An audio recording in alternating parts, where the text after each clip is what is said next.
Bonjour à tous, bienvenue sur SVM6. Donc je vais faire un deuxième tuto concernant un mur, la modélisation d'un mur de parpaing imprimable. Donc suite au commentaire qui m'est fait donc par Eric de la chaîne Rigotux, et donc qui me précise qu'on peut utiliser le modificateur tableau. Donc oui, on peut utiliser le modificateur tableau, c'est ce que j'avais fait. Je pensais pas que qu'on pouvait donc le faire imprimable, mais si on peut le faire imprimable, donc tu as raison Eric, hein. Donc au passage, merci pour tes commentaires souvent, hein, qui sont qui me permettent de revoir éventuellement d'autres choses et puis de donner des petites précisions qui sont intéressantes. Donc je conseille évidemment à tout le monde de regarder les commentaires. On est toujours, c'est toujours des choses qui peuvent être intéressantes. Alors, pour faire ce mur, donc voilà, j'avais déjà fait donc un tuto, c'est ce que j'ai expliqué dans mes commentaires. Je l'ai pas retrouvé, apparemment, il doit être noyé avec une autre série de tutos. J'ai pas retrouvé, donc je vais pas chercher toute la nuit non plus, mais bon. Et j'avais donc dû faire un tuto pour réaliser ce mur ici, euh, en utilisant donc effectivement des cubes et le modificateur tableau. Là, j'ai trouvé une autre solution qui est pas mal non plus, en utilisant un plomb. Et donc, je vais faire la démonstration. Donc, ça va être une autre façon de pouvoir faire un mur de parpaing. Je repasse sur une fenêtre neutre et je fais la démo. Voilà, après chacun choisit sa façon de faire, mais on voit qu'il y a plusieurs façons de réaliser les choses. Donc je pars sur un plan, hein. Alors je suis allé créer un plan ici, voilà. RX90 pour le mettre à champ sur la scène, donc debout, hein, sur la scène, voilà. Vue 1. Donc là je clique sur l'aimant pour déplacer les éléments sur la grille par rapport au carreau là. Donc à chaque fois que je vais déplacer comme ça mon plan, voilà, si je me mets de loin, ça va être carreau par carreau. Là. Donc ça vient coller parfaitement au carreau, on va voir que c'est important. Donc là, je garde ce plan, je vais le diviser en deux, CTRL R, je rajoute un rayon, hein. Deux clics gauche, je sélectionne tout, et je vais le dupliquer, Shift D, je le ramène au-dessus, et je le décale d'un rang. Shift D, je ramène au-dessus, et je décale d'un rang de l'autre côté, Shift D. Donc je vais garder cette forme carrée pour l'instant, parce qu'après je vais les transformer en rectangle pour que ça ressemble à des parpaings évidemment. Donc pour l'instant on ne fait que faire cette première barre de parpaing. Voilà, je vais m'arrêter là. Donc là forcément j'ai des éléments qui sont parfaitement les uns sur les autres, puisque j'ai utilisé l'aimant, et donc par rapport à la grille ici, je peux donc parfaitement ressouder les éléments en sélectionnant tout, parce que là j'ai créé des doublons en faisant ça. Soit j'utilise ici, je retire les doublons ici, enlever les doublons, soit j'utilise ici la machine à souder, là, cette icône, je clique dessus, un clic gauche, puis un clic gauche sur le manipulateur là, et automatiquement j'ai retiré tous les doublons. Donc si je regarde dans les doublons maintenant, si je fais enlever les doublons, j'ai 0 vertige. Donc là les éléments sont bien soudés. Voilà. Maintenant je vais retirer ceux dont je n'ai pas besoin, ces arêtes là. Donc toutes ces arêtes qui sont la division là, je la supprime. X, dissoudre les arêtes là. Et voilà. Donc maintenant j'ai bien un ensemble qui est soudé. Là je vais retirer la soudure là, hein. Là. Et maintenant je vais pouvoir utiliser effectivement le mode tableau ici, hein. Donc je clique sur la clé plate, modificateur, ajouter, et tableau, un clic gauche. Alors dans le tableau, je vais faire quelques petits réglages.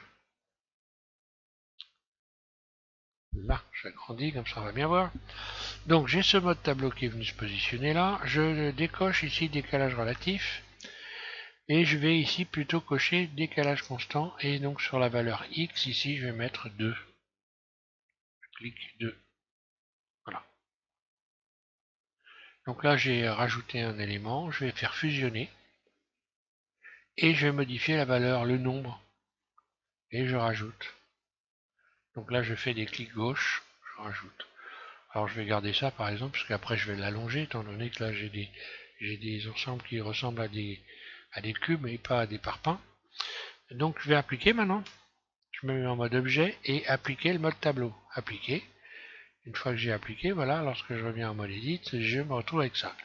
Donc maintenant je vais faire en sorte de remettre le mur bien coupé ici.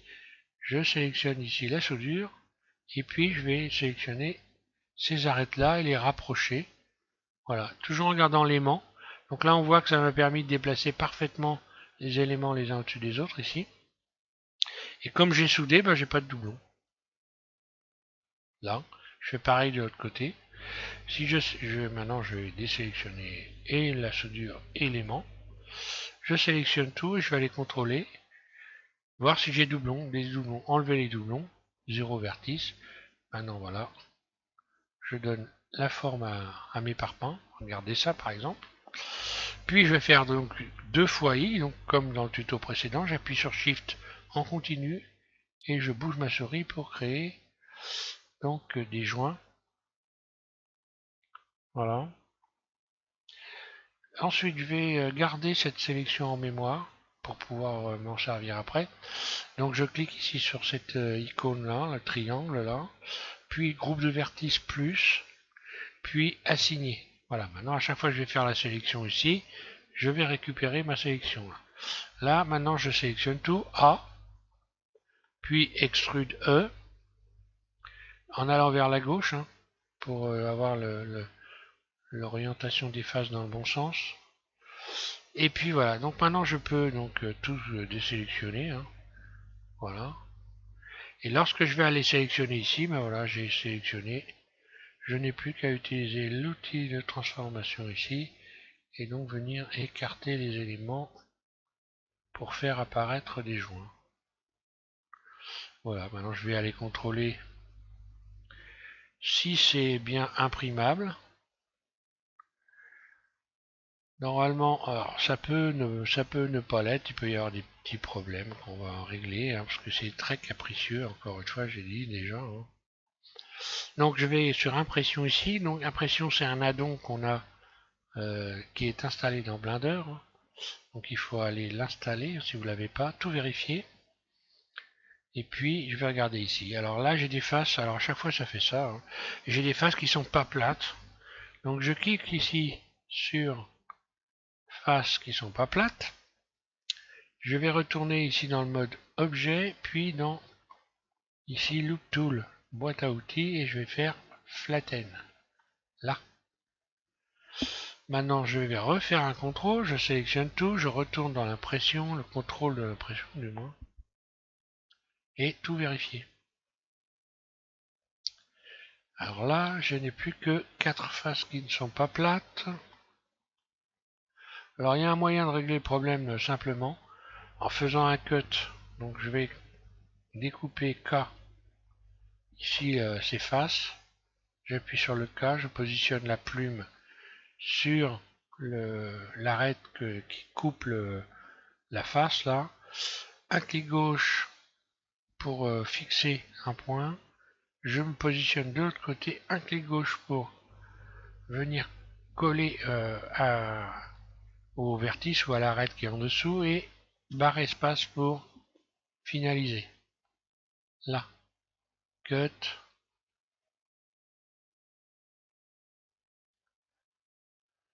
Voilà, celle-là aussi je vais la faire. Ça peut régler le problème, pas forcément, mais ça peut le régler. Alors hop, cut ici, et je recommence là, voilà. Là, je vais aller refaire flatten. Oups là. Donc là, il n'a pas aimé que je refasse flatten, donc je vais quand même aller recontrôler l'impression. Je sélectionne tout vérifier, et je n'ai plus que 2 faces qui ne sont pas plates. Ces 2 faces là, je vais les redécouper, je vais amener le cut, voilà ici, ici, Là, je suis pas trop obligé de viser en fin de compte. Hein. Là, je resélectionne tout.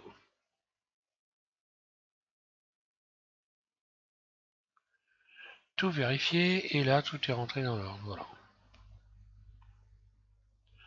Donc ce mur est imprimable. Maintenant, si je dois refaire un mur dans l'autre sens, donc utiliser comme j'ai fait précédemment dans l'autre tuto, si je dois aller faire cisailler, enfin mèche, pas mèche, mais tout sélectionner, enfin sélectionner les bords ici, puis mèche, transformer cisailler, pour créer des angles à 45 degrés. Donc ça peut se faire, j'ai réussi à le faire, là je vais pas le faire parce que là ça va être un peu trop long. On peut donc toujours refaire un mur donc à la verticale ici et qui soit imprimable, sauf que c'est assez compliqué à réaliser. Ça déclenche beaucoup de problèmes.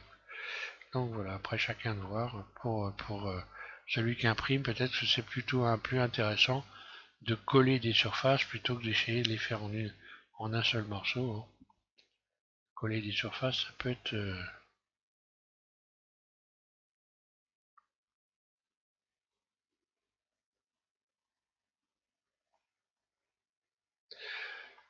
voilà. Après j'aurais pu choisir mon mur de briques. Donc voilà pour ce qui est donc de cette façon de procéder, une autre façon de procéder. On voit qu'il y en a beaucoup. Hein. Donc encore merci Eric donc m'a fait cette remarque qui me permet de refaire un autre tuto avec une autre façon de faire. Et puis je vous souhaite à tous donc de bien vous amuser avec avec les murs de parpaing. Là il faudrait évidemment que je redonne avant de finir hein, de lui donner une nouvelle origine. Hein. Donc en mode objet, dans origine. Ici je vais sélectionner vers géométrie, voilà. Hein. Et puis réduire sa surface. Shift S, curseur vers le centre. Puis décalage de ma sélection pour revenir sur ma grille, puisque là la taille évidemment est énorme. Voilà. Sinon, il faut faire attention, à force d'avoir des objets trop gros, on finit par sortir de l'univers et à se retrouver avec des problèmes, on ne comprend pas ce qui se passe. On voit les objets à moitié, la moitié des objets qui disparaissent ou ils disparaissent complètement, parce que votre objet est trop grand et que vous sortez, tiens, on va le faire expérience. On sort carrément de l'univers, surface, et voilà ce qui se passe.